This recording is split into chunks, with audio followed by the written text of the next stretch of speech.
All right, let's do this. A little bit of a different setup today. Wanted to keep this video more stripped down, more of just like a talk, which is something I need to start doing more on the channel, is just being raw and authentic and just giving you my thoughts on how I'm actually doing, the reality of being a 17-year-old entrepreneur and video editor who's just trying to make it work. About 1 to 2 years ago, I started my journey with Davinci Resolve animation, and since then I have taken massive leaps and bounds in the actual process of how I animate and how I approach making my videos, which I think is something that all of us should be doing, is constantly adapting and changing. For me, really, it started out with 2D animations and making simple zoom ins and zoom outs and animations going across the screen with just simple icons or the really basic stuff. But now I'm doing some crazy 3D motion graphics in Davinci in Fusion, and it got me thinking, how did I actually get here? What was the process that I took to getting to the point where I can make animations like some of the pros? And I wish that the pro editors out there would have documented how they approached it. And not necessarily that I documented it, but I have a good idea of where I started and where I ended up and how I got there. So in this video, I want to show you my thoughts on how I did that, and also maybe spread some wisdom and insight that you'll be able to take with you on your editing journey. I started editing in iMovie way back in 2020 when I was stuck up in my grandma's house. We were moving during COVID, and that kind of made us a little bored, me and my siblings. So we just had picked up my dad's old MacBook Pro and started editing videos. And once my siblings got bored of it, I kind of branched off and did my own thing. Now, these weren't really animated videos, but they got me started with the general concept of editing and making stories from videos. After I did that, I moved to Resolve. I moved to this house and started my journey with Davinci Resolve. Now, for the general concept of animation, what you really want to be doing is supplementing the A-roll. So whatever the talking head is on your video, you want to be supplementing that with animations or B-roll. In my case, I started off with a lot more B-roll than animations because you can find stuff very easy online from pexels.com or Unsplash or whatever the free platform that you want to use. Animations can add that extra edge on your content by being really custom and really smooth if you do it right, which is, I think, really important for YouTubers. After I got into B-roll, I started doing simple 2D animations with the icons. You can actually make a lot of 2D animations with the free transitions in Davinci Resolve, which is super helpful for beginners because you can just drag and drop them on there. I'll get to more of that later in the video, but with the 2D animations, I realized that a lot of the keyframes that I was using were linear, meaning it was a very constant animation and had no smoothing or anything like that, no motion blur.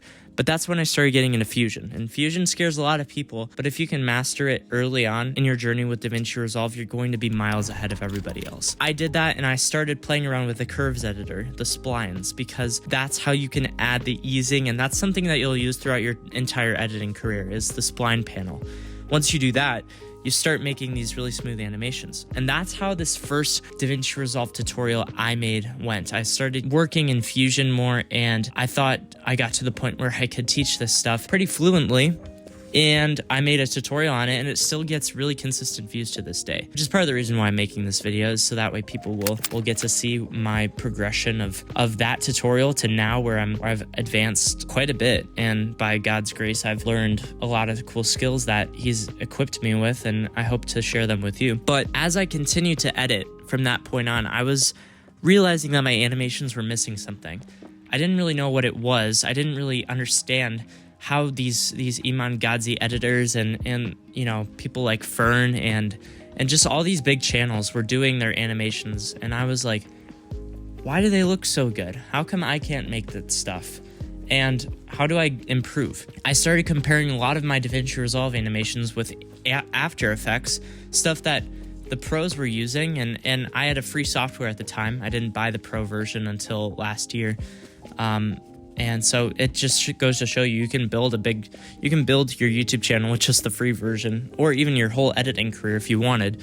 I landed my first client on the free version, which actually, as I was looking into the pros, that's how I got my first client. Is I posted content and I worked my way up to a point where I made a viral video, and my client saw it and he was like, "Hey, do you want to edit my videos for my YouTube channel?" I was like, "Dude, that's awesome." And I basically got my first client without any outreach. I just posted content. But that made me realize that a lot of these animations I was making weren't presets. They weren't things that I could just use from project to project on a regular basis. They had to be done very slowly. That's where I started to get into presets and anim curves and all this stuff in Davinci Resolve. I started learning from Mr. Alex Tech and Casey Ferris and all of these big Davinci Resolve YouTubers. And it helped me realize that this software is really powerful, and you can make these animations very simply without going into Fusion by just using presets. And so I got into that. I didn't give up on Fusion, but I actually started making my own presets. I have my own preset pack down below if you want to check it out completely for free.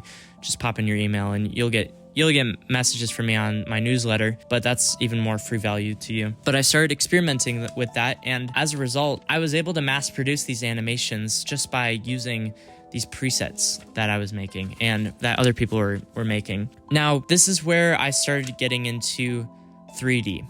This is where I realized that for a lot of those animations where, the camera swoops in and they look left and right at these icons, I realized that it was 3D, and there is a 3D feature in Davinci Resolve. I needed to start learning this, because if I didn't learn it, I would be behind on what a lot of other people were starting to do in Resolve. And if I could learn that, I could be just as good as an Iman Gadzi editor or any other 3D artist in After Effects.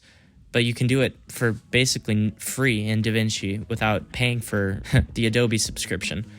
So I tried out making this animation. I remember it was a couple videos ago. The video actually did pretty well, but I wanted to make something 3D. And so, me being my stupid self, I made the complete animation in the 3D camera effect in 2 dimensions, using different depths of field to position the layers in such a way that the background would move differently than the foreground, which is exactly what 3D does. But I was using 2D to do that, and it was costing me so much more time than just using the 3D stuff inside Resolve. So that's when I realized, okay, I actually have to step into this 3D thing. I actually have to learn how to do this. I was still very ignorant at the time. I didn't realize what the potential 3D had. But basically what you do in 3D is you combine the 2D and the 3D elements together. You need to make sure you have a render 3D, a camera 3D, and then you bring the images in, the 2D images, into the 3D space by using the image plane 3D, which you plug into the merge 3D. And so then you adjust the camera so that way it's positioned in such a way that the elements are in line and there is this depth effect to the camera. And then you basically treat it like any other animation, except it's in 3 dimensions. You use the spline editor just like everything else, and unfortunately, some of the other features like motion blur and like a couple of the effects you do in 2D are not available in 3D space, but there's actually workarounds to that, and I'll get to that in a second. You start combining these elements into 3D space, and I realized that there's actually a lot you can do with just 2D icons in 3D space. You don't need to make 3D models, although you can do that. The way that you use Fusion is very much a left to right thing. The output is the media out, and then you have all the icons lined up before that. And you treat the composition just like any normal timeline. For timing and stuff, it's good to have a good computer to play back in almost real time. If you can do real time, that's even better. But I actually bought my new MacBook Pro this year, so that way I could do more 3D stuff. So once you're getting into more complex animations than just 2D, then it's good to get a powerful machine that can handle that. But as you get into that stuff, you get into lighting, you get into 3D, you have to remember that a lot of this stuff is just supplemental to the basics, like the basics of editing being pacing and storytelling and character development and authenticity as well. Sometimes animations can take away from that stuff, and that's when you really have to step back and wonder, is what I'm doing with these animations even worth it? And oftentimes it is. oftentimes you have to realize that the animations, even though they're great, they have to be supplemental, and you have to murder your darlings. You have to get rid of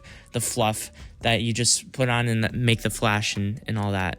You have to get rid of that stuff so that way the true base of the project can shine through. In addition to the 3D stuff, some of my favorite things to make your animations extra spicy, if that's the word, using flat icons. I think it's flaticon.com or something. Using those in your animations can help add a lot without you having to make your own graphics by yourself, which is awesome. You can also add, in the studio version of Resolve, you can add motion blur. The stop motion effect is actually used in the free version, which I could show you how to do in my in-depth training. I'll talk about that in a second. And then Film Look Creator is also really great. I've realized that if you add texture, the more texture you can add to your animations, the better that they'll look, whether that's in 60 FPS or you add the stop motion effect to some. Yeah, it's all really great stuff. And if you guys are interested in learning more about how to make these in-depth animations, I have a free training down below that you can check out. It's through my newsletter, The Editor's Weekly. So if that sounds helpful for you and you want to learn how to animate both in 2D and 3D, I have a whole breakdown of an animation in there that I think would be very beneficial for you. So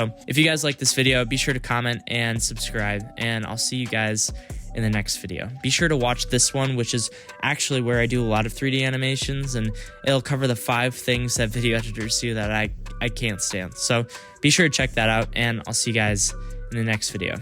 God bless.